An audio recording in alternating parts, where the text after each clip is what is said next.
Hey guys, it's Adam with my SLT weekly reflection. Earlier this week, I was just driving, and I drive a lot because I have a lot of places to be, and something happened in the middle of me driving. I got really, really angry. And for those of you who know me, you know that I'm not really an angry person. I don't get very angry very often. And when I do get angry, I don't really show it. I more just kind of stay quiet about it, go on about what I'm doing. But this time that was really hard for me. For those of you who don't know, I have a split family, and I have to go to two different houses multiple times a week, and that can be a very hard thing to do. And for whatever reason, this random Wednesday, it made me really, really, really angry. And I think some of the things that are going through my head are like, why do I have to live life like this?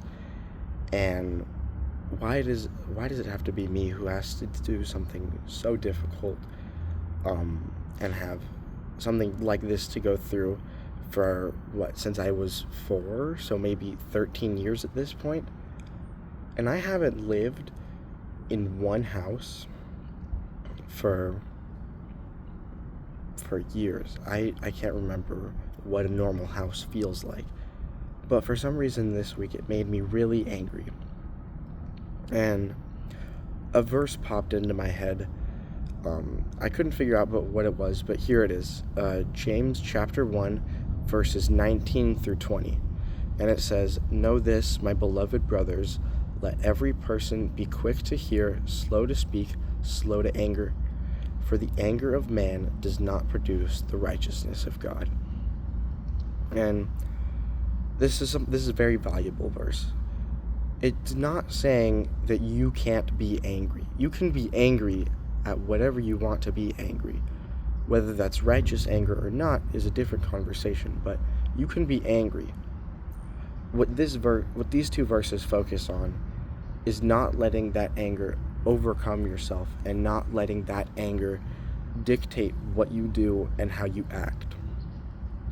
So while I'm really angry about my family situation, I could yell at my parents. I could tell them, why did you have to do this to us? Why did you have to make our lives so hard?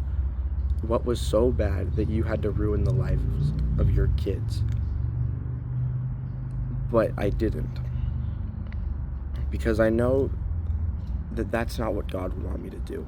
I know that that's not something that produces the fruit of the Spirit. And I think sometimes that's a really hard thing to do. It's really hard for me to not be absolutely furious and livid towards my parents for doing these things to us, to me and my siblings, as basically our whole childhood. I mean, I've been doing this since I was 4. That's not an easy thing to do, and it's a really hard way to live. But I think deciding to be calm about it and not yell at my parents, no matter how hard they're making life for me and my family, I think it's a good decision to kind of contain my self-control and use the gifts that the Lord has given me in order to stay calm. So it's just kind of a reminder to everybody that your actions your feelings don't have to dictate how you act. And your feelings, while they are real and they do exist, you need to have some self-control and not let them harm other people. All right, that's it. Have a good week.